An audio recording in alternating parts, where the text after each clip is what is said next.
Today, my friend Joel Gilbert, joining us from Los Angeles, California, is here to talk about the Democratic nomination for 2024.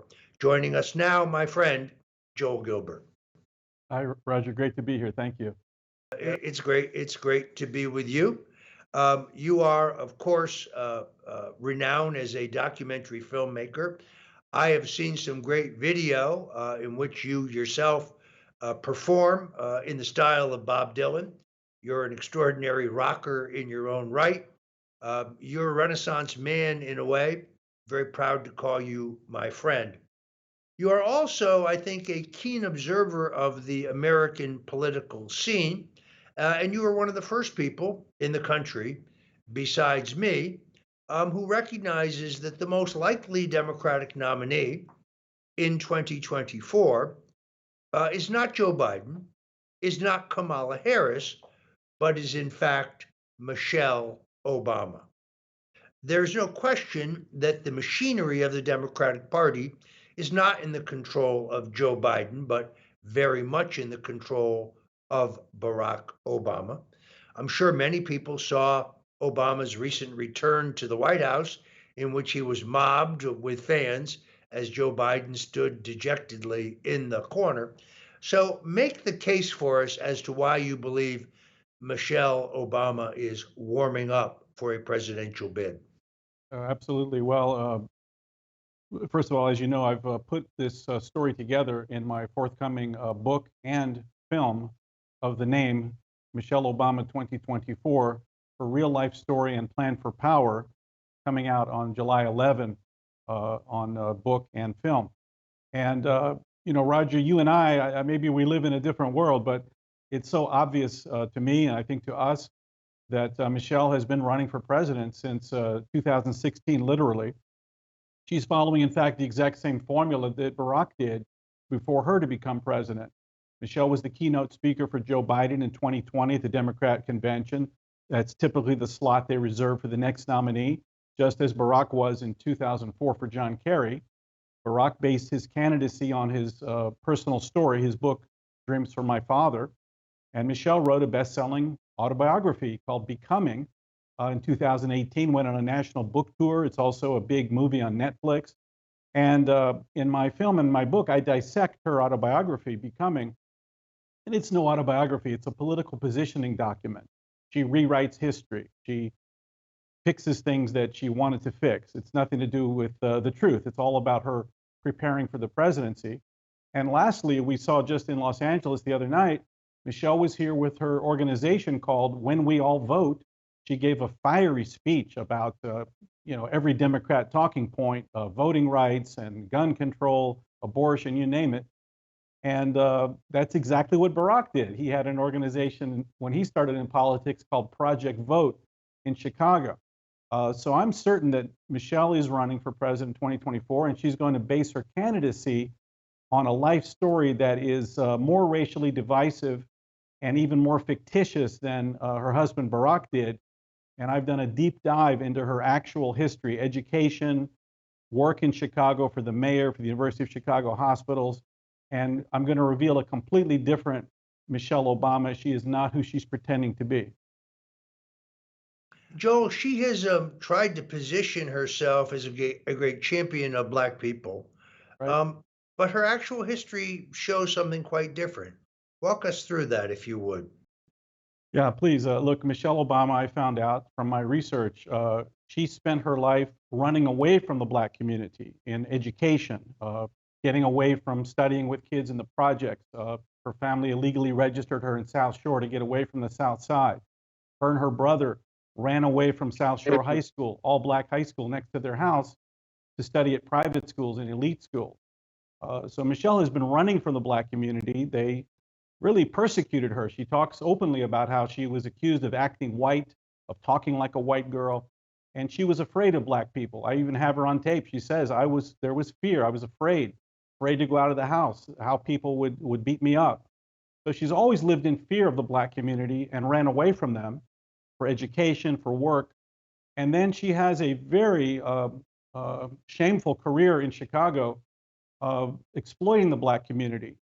She always worked for white liberals, white liberal Democrats, who hired her because she was black in order to exploit black people to do things to them that they themselves could not get away with. She worked with Valerie Jarrett for Mayor Richard Daley. She was the assistant planning commissioner.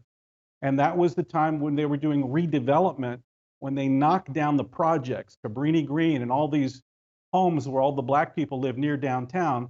The white Democrat donor developers wanted the land because it was so valuable next to the Gold Coast in Chicago.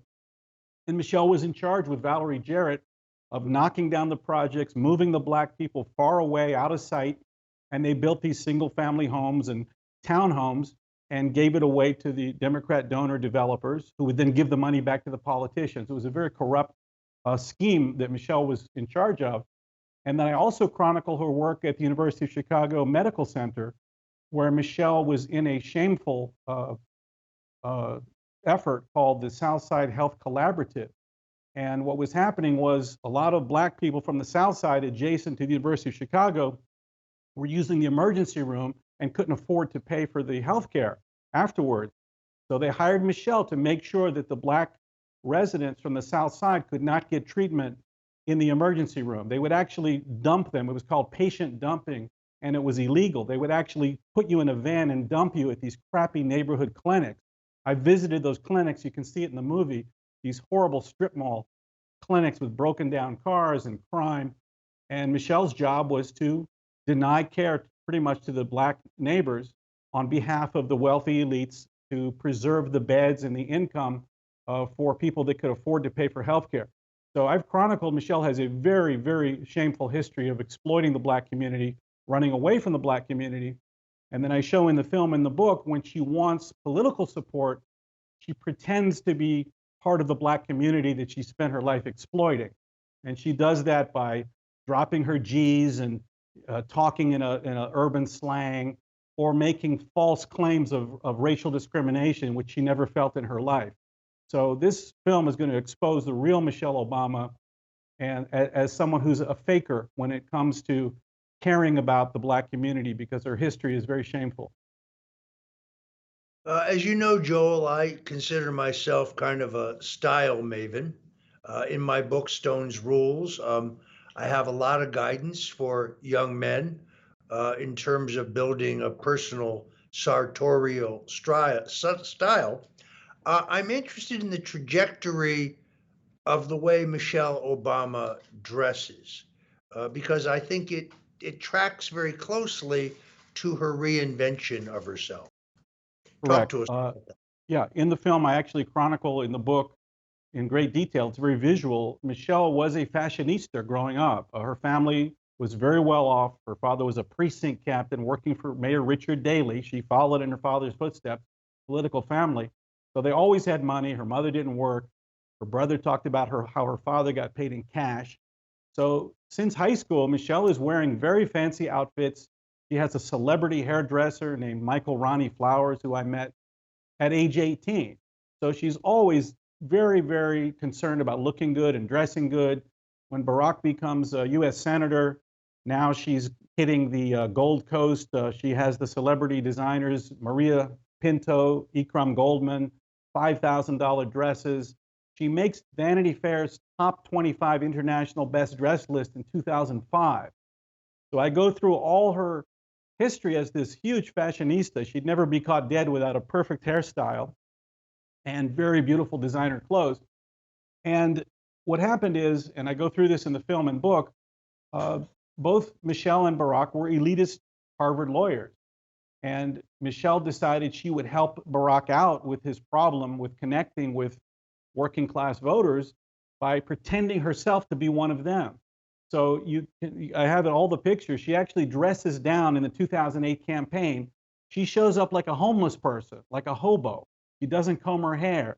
She wears these big jackets that you'd find at a Salvation Army store. It's almost comical, but it is very manipulative. And that's what Michelle Obama is. She manipulates the black community. She manipulates voters when she wants power. And then, of course, all of a sudden, when Barack was elected president, now she goes back to being a fashionista. You know, what happened to the hobo clothes.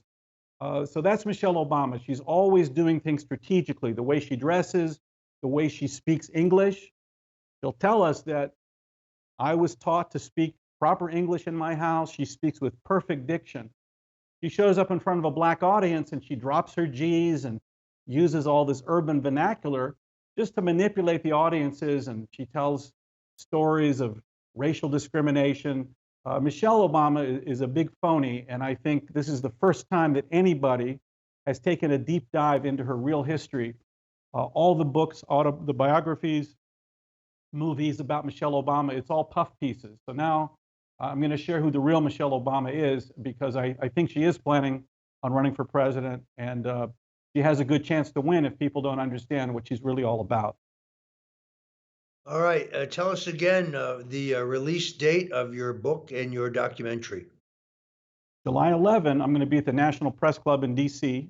Going to screen the film for a hopefully very large, esteemed audience of press. It's going to be a press conference, and it'll be available on Amazon, my publisher's Post Hill Press, and it'll be also on streaming and DVD in all the different outlets. So I think people are really going to learn something and be shocked. The few people that have seen an advanced screening like yourself have said about 70–80% of the information they had no idea. So you're going to learn about the real Michelle Obama, not the one she's been pretending to be all these years.